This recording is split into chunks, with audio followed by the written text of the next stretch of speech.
The Outfit is a new action strategy game from Relic for the Xbox 360. It's set in World War II. You play as a squad of 3 elite army guys. There's JD, he's the explosive expert, and he's got a sniper rifle. There's Tommy Mack, he's got a flamethrower and a machine gun. And then there's Deuce Williams, who's got a bazooka. They've all got these really cool names, and they're all real lantern-jawed and steely looking, but they have absolutely no unique personality. And this kind of, hurts the story because it never really goes anywhere. You're hunting after renegade German Nazi generals, and there's treacherous clergymen, and you're teaming up with the French resistance, but it doesn't really matter that much. It's all told you through, cutscenes between levels. And, it just kind of happens, and then you're on your next mission. The gameplay itself is a little more interesting. It kind of combines third-person shooting with a real-time strategy game. You play the game as one of the 3 characters. When you start off a mission, you can pick from one of the 3, and then you're out on the field. You've also got 4 troops that are going along with you. You got your own little squad.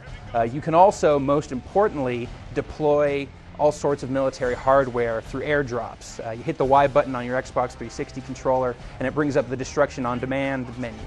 Through this you can quickly have tanks, artillery, machine gun nests, all sorts of good stuff just dropped right where you want it. This is probably the most strategic element of the game, and it's good that it's there because the actual shooting itself, when you're on the ground playing as the character, shooting your gun, it's not that fun.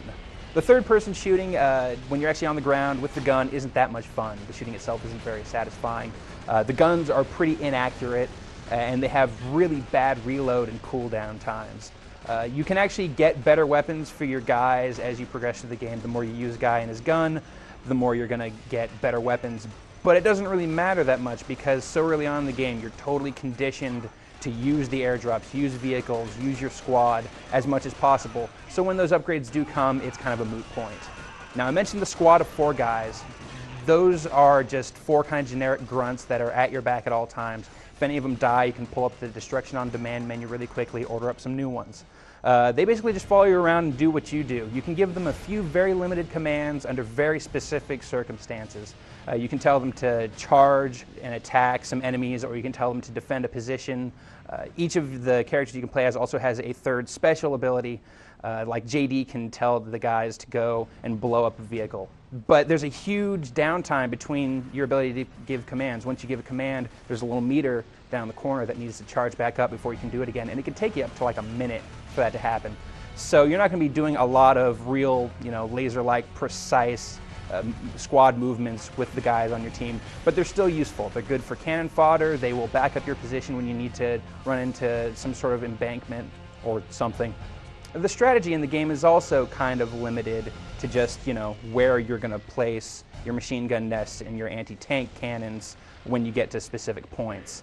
There's not really a lot of high-level strategy to it, but the biggest problem with the single-player game in The Outfit is some really repetitive and very linear level designs. The levels, they'll kind of twist and turn and go all serpentine all around, but it's always go from one end to the other. It's always this constant linear path. And most of the time, a level will end pretty much when you get to the end of it. So that's kind of a drag, and a problem that doesn't really happen in the multiplayer game, which actually fares a lot better than the 10-hour single-player game in The Outfit. In the multiplayer game, you can play as either a deathmatch or a strategic variant where you have to hold down specific strategic objectives before the other team does. What really makes the multiplayer so much better than the single-player game in The Outfit is the fact that you have human opponents which are going after the same objectives that you are, unlike the Nazis, which are constantly either defending or attacking you just for whatever reason.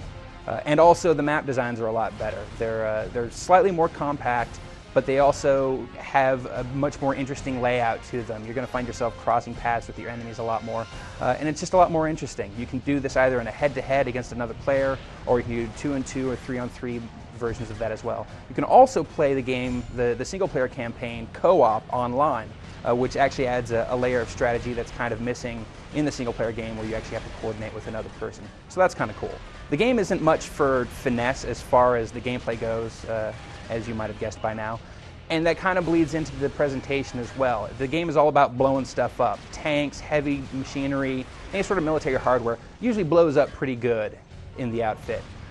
You can also take down, trees, any sort of small walls or defended positions. You can level entire buildings all over the place. And it all looks pretty good, and most things are destructible. Unfortunately, like in any game that features destructible environments, they always just make you realize the things that aren't destructible. So that's just kind of an unfortunate side effect. But still, the stuff that blows up well. But beyond that, some nice lighting effects and a pretty decent draw distance. The game kind of looks like a gussied up Xbox game. It's not that graphically polished. The character models, while plentiful, are all really chunky. They have kind of stiff animation that gets repetitive really quickly, especially a lot of the death animations. The game also uses a lot of ragdoll, which can look really funny at times. Even funnier than that, though, is enemies that are killed with cannon fire or with a flamethrower. Instead of just falling down dead, they turn into these weird little piles of like charred ash, and it just looks really funny and kind of awkward.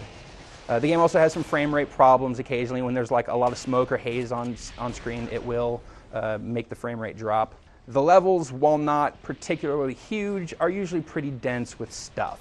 Some of the sound design in the outfit is a little inconsistent. Some of the weapon reports have a lot of impact. Some of them sound really hollow and no impact. The voice acting is consistently over the top. Your main squad of guys all kind of have this John Wayne tough guy thing going on. You'll hear some really bad French accents and some even worse German accents. The background music actually fares a little bit better than the voice acting. There's a lot of really good kind of military marches in there with some layered in electronic guitar sounds and some weird drum tracks. It's got a nice sound that drives the action well as far as the soundtrack goes. Overall, the outfit's a really hard game to recommend. The multiplayer game, while a whole lot better than the flawed single-player game, still features a lot of the same problems, just with how unsatisfying the actual shooting is, and kind of a somewhat lack of strategy overall.